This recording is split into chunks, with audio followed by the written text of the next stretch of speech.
जहां तक 2024 को लोकसभा चुनाव को लेकर लोगों के अंदर एक बातें चल रही है, वो अपना एक 24 में चुनाव जीतने के कगार पे किस तरह से जो है एक फोकस कर रहा है। फिलहाल मैं बात करूंगा इन सभी के बारे में। और हाल ही में जो है जो रेल दुर्घटना हुआ है, जहां पे कई सौ लोगों की जो है मौतें हुई है और कई सौ लोगों की जो अभी हालत बहुत गंभीर है, उन पे खास बात करेंगे। आखिरकार हमारे सामने जो मौजूद है ये काफी जो है सामाजिक सेवा से जुड़े हैं और हर एक स्तर पे लोगों के साथ चलने का काम निरंतर कर रहे हैं। सबसे पहले भी न्यूज इंडिया और हिंदुस्तान तक में आपका स्वागत है। हम आपका भी स्वागत करते हैं। ये राजनीतिक स्तर पे जो है पार्टियां बनाई जा रही है, अपना अपना एक दल और अपना अपना एक पार्टियां जो है मकसद से 2024 को लेकर खास मैं बात करना चाहूंगा कि 2024 लोकसभा चुनाव जो है नजदीक है, उस पर सभी की निगाह टिकी है। और 2024 को लेकर आप क्या कहना चाहेंगे? 2024 का चुनाव जो है हम निश्चित रूप से जीतेंगे। ऊपर जो है माननीय जो है मोदी जी की सरकार है, नीचे योगी जी की सरकार है, और हम विश्वास के साथ कह सकता हूं कि ऐसी सरकार चल रही है, इसमें जनता को कोई संदेह की बात नहीं है। हर तरफ जो है विकास की पथ पर जो है रेल दौड़ रही है, चाहे नीचे हो चाहे ऊपर हो। सरकार में लोग जो है विश्वास से परे हैं, विश्वास से नजर से देख रहे हैं, और निश्चित रूप से हम कहेंगे कि बीजेपी को वोट पड़ेगा और हम निश्चित रूप से जीतेंगे। अभी हम लोग के भारत का एक सबसे बड़ा जो है एक ऐसा स्थान जहां कहा जाता है कि उस मंदिर उस स्थान पे जाने पे पूरे भारतवर्ष के लोगों का एक उत्थान होता है, उस पर आशा होता है।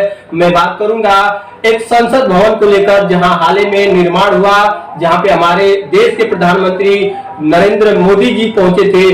काफी लोगों ने अपना सुझाव दिया कि इस संसद भवन का उद्घाटन करने में कहीं ना कहीं मोदी जी का भूमिका नहीं होना चाहिए, बाकी कुछ और लोगों की भूमिका बताए जा रहे थे, लेकिन आज मोदी जी की भूमिका में जो है उद्घाटन हुआ। आप लोग इसको किस नजर से देखते हैं?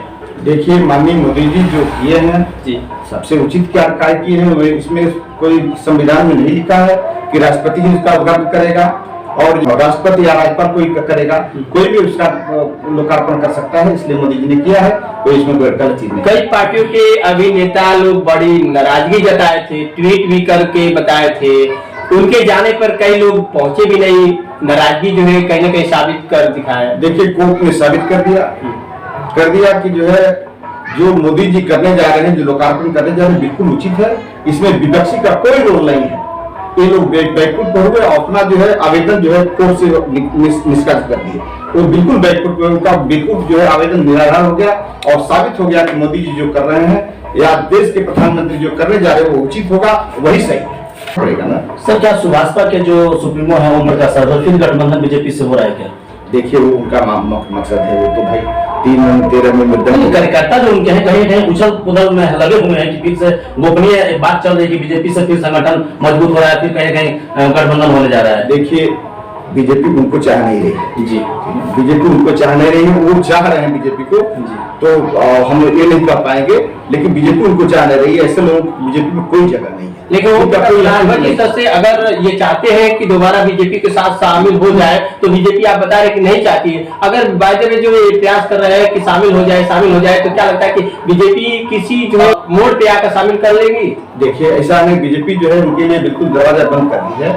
अगर वह बिल्कुल एकदम मुद्दा विहीन बात पर अगर मुद्दा लेकर आते हैं तो हमारे लिए कोई जगह नहीं है। मुद्दा विहीन बात लेकर आते हैं, कोई मुद्दा नहीं रहेगा तो हम उनको स्वागत करेंगे। बात साथ सर, आपके पार्टी से एक मंत्री हैं राजभर परिवार से, अनिल राजभर, जो कि कैबिनेट मंत्री हैं, उन्होंने देखा जाए तो सुभाषपा के सैकड़ों कार्यकर्ताओं का भी नागरा में कार्यक्रम हुआ तो कुछ दिन पहले मतलब अपने पार्टी में वेलकम किया। कहीं ना कहीं अवैध राजभर सुर्खियों में चल रहे थे, उनको उनके घर जाकर फिर पार्टी में कार्यक्रम के तहत 100 लोगों को मिलाकर अपने पार्टी को मजबूत किया बीजेपी का, और काफी तादाद में वो चलने का काम कर रहे हैं, खासकर राजभर समाज को देखते हुए।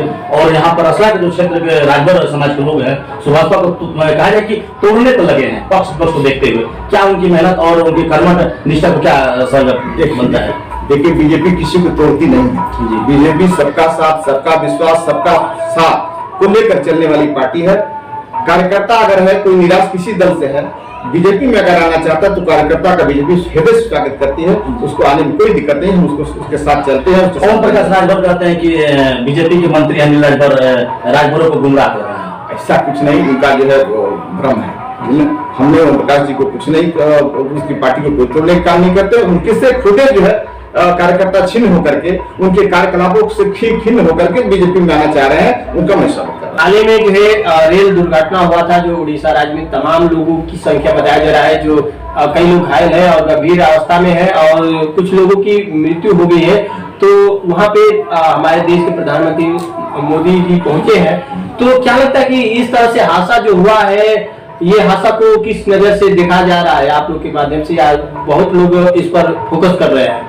देखिए, कोई भी हादसा हो जाता है, हादसा तो कोई लेकर तो चलता नहीं, हादसा तो हो जाता है। ये हादसा जो है बिल्कुल बहुत असहनीय है, ठीक है, ये बिल्कुल जो है दुखदायक है।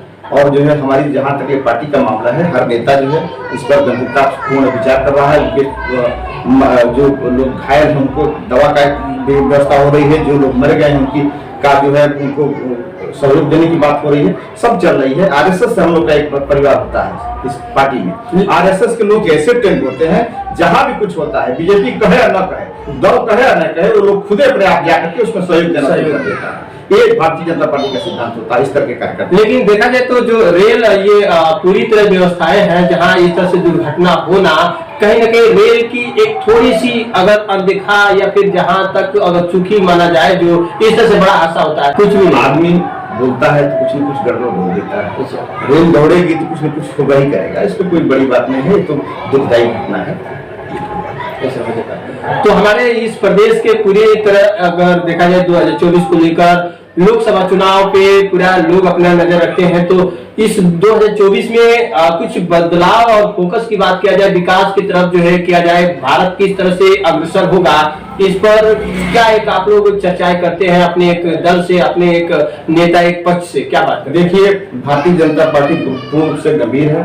हर युवा को रोजगार मिले, नौकरी में गारंटी हो, ठीक है, हर भूखा जो भूखा न रह पावे, हर किसान को उचित रूप से उसका मुआवजा मिले। इस तरह से पूरे रूप से सरकार जो गंभीर रूप से इस पर विचार करने जा रही है और निश्चित रूप से 2024 जो है उदाव फटा करके दिखाएगी। पहले जो अभी हाल में जंतर मंतर पे पूरा धरना किया जा रहा है, जहां तक बताया जाता है कि ब्रजेश भूषण जो अभी हाल में जो है उन पर पहलवानों ने तमाम आरोप लगाए रखे हैं, बीजेपी की पार्टी से ताल्लुक रखते हैं और उन पर कहा जाता है कि सरकार के पक्ष में है, इसलिए उन पर कोई कार्रवाई नहीं की जा रही है। देखिए, ब्रजभूषण जी सरकार में थे, जब सही थे तो अच्छा उनका स्वागत किया गया, जब गलत रास्ते पे चले गए तो उसका गलत रास्ते वाले का कोई स्वागत बीजेपी नहीं करता है। अब उनको बीजेपी जो है अपने स्थान नहीं दे रही है, गलत है तो गलत। पहलवानों की जो एक आरोप है और उनका जो मुद्दा है, उसको सरकार अभी तक कहां तक कैसे जो है उनके बातों को सुनने का काम करेगी? अभी तो कोई उस पर ठोस उनको जो है मायने नहीं मिल पा रहे हैं कि आखिरकार उनका कब तक धारणा देना पड़ेगा। देखिए, जो है कोई भी कार्यक्रम करने के लिए अगर हमारे पास मुद्दा है या हमारी कोई समस्या है तो हमारा डीएम बना हुआ है, हमारा एसडीएम बना हुआ है, हमारा तहसीलदार बना हुआ है। उसी तरह से पार्टी में भी तो विचारधारा के लोग हैं, उसमें भी दल है। अगर पहलवानों का कोई समस्या है तो पीएम बने हुए हैं, उनका जो नेता बना हुआ है, तमाम उनसे पूछना चाहिए, न कि धरना प्रदर्शन। धरना प्रदर्शन से कुछ निकलने वाला नहीं है। उनको जाना चाहिए, अपनी बात रखना चाहिए खूब खुलेआम। इस तरह से लोकतंत्र में सबको आजादी है अपनी बात कहने की, उनको भी कहना चाहिए। कई दिनों से लगातार जो धरने पर बैठे पहलवानों ने अब तक जो है उम्मीदें हटा दी है कि हमारे सरकार जो है अब तक हमारी बातों को नहीं सुन रहा है। क्या लगता है कि उनकी जो है बातें जो है, जो उनकी मांगे हैं, सरकार कहीं न कहीं समय के साथ उनका न्याय जो है जो पक्ष में होना चाहिए मिल पाएगा? ऐसा है कि न्याय करने जो व्यवस्था होगी तो न्याय जरूर होगा, निश्चित रूप से होगा। चाहे वो देखे मैंने कितने दिन तक किसानों का आंदोलन चला, क्या उनके साथ न्याय नहीं हुआ? सरकार फैसला की ना, लास्ट में की, जब भी की सरकार फैसला की, उसी तरह से अगर उनका फैसला जो व्यवस्था होगी तो न्याय होगा। यानी कि उम्मीद अभी जताया जाए, जिस तरह से वो लोग उम्मीद हार रहे हैं, अभी हाल में मेडल बढ़ाने की बात कर रहे थे, जो भूषण जी कह रहे हैं कि ऐसा है कि अगर मैं गलत हूँ, अगर आरोप साबित हो जाता है मैं गलत हूँ, तो मैं खुद अपने आपको फांसी लगा लूंगा, मेडल गंगा बहाने की कोई जरूरत नहीं है, इस तरह का बयान दे रहे हैं। देखिए, ऐसा है कि फांसी लगाने की इजाजत खुद का है सर, भारतीय जनता पार्टी नहीं देती कि आत्मदाह करने वाला बड़ा। उन्होंने ये कहा है कि अगर ब्रजभूषण जी सही हैं जी तो हृदय ठोक कर कहे कि मैं सही हूँ जी, अगर सही साबित कर देंगे तो मैं हृदय से स्वागत करूंगा। इसमें क्यों घबरा रहे हैं? चोर में घबराता है कि जो सही व्यक्ति हो तो वो घबराता है, जो सही है तो सही रहा, लेकिन अपहरण वो फांसी देने की क्या जरूरत है, मरने की क्या जरूरत है, वो अपने विचारों पर अडिग रहे, सरकार निश्चित रूप से उसमें फैसला होगा। चलिए, इस वक्त आप देख पा रहे थे वी न्यूज इंडिया पे ये लाइव तस्वीरें जो आपके तमाम जो है ये क्षेत्रों के हर एक मुद्दों की बात जो आपने देखा, और हमारे यूपी में खासतौर से जो है 2024 को लेकर बड़ी जो है चर्चा चल रही है। फिलहाल इस वक्त इतना, फिर अगले हम वीडियो में मिलेंगे कुछ खास ऐसे ही रोचक बातों के साथ। नमस्कार।